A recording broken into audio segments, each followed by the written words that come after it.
మనకి ఇక్కడ కనిపిస్తున్న నీటి కింద విజయపురి సామ్రాజ్యం, విజయపురి నగరం, ఇక్ష్వాకుల రాజధాని, ఇక్ష్వాకుల సామ్రాజ్యం.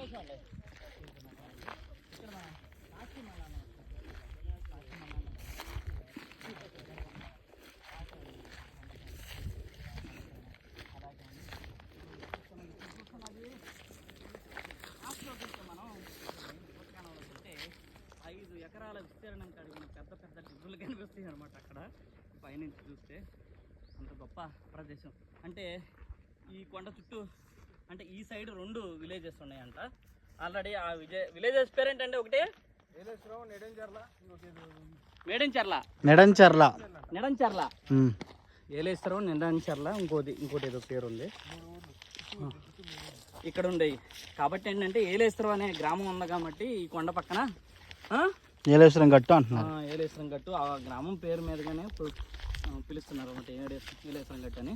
ఆ చుట్టూ ఇప్పుడు కూడా ఏంటంటే చేపల ఫిషింగ్ బోట్స్ ఉంటాయి అన్నమాట. అలా గుడిసెలు ఉంటాయి ఇప్పుడు కూడా. మనం సాక్షి చూసిన నుంచి మనం సంతానం మనల్ని సందర్శించి బయలుదేరుతున్నాం.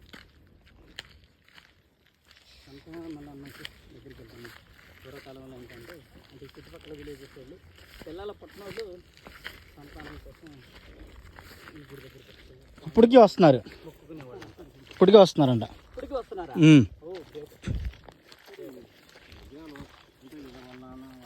అవునవును, నమ్మకం. ఆచారం చుట్టుపక్కల గ్రామాల వాళ్ళు పాటిస్తూ ఉంటారు. పూర్వం నుంచి వస్తున్న ఆచారాన్ని. 2 దగ్గరే కొండలు.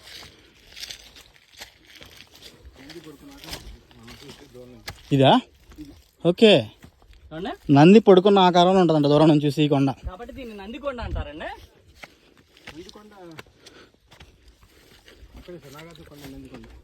దీన్నే నందికొండ అంటున్నారు. దీనికి యాక్చువల్గా డ్యామ్ ఇక్కడ ఫస్ట్ కడదాం అనుకున్నామంట కదా. నందికొండ ఇక్కడ ఏంటిది? మేకపిల్ల.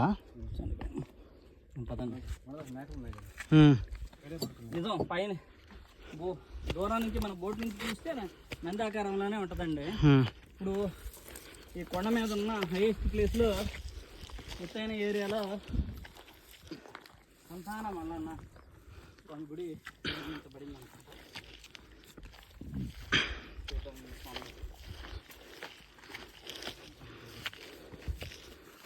ఎలా ఉందో ఇది చెక్కిన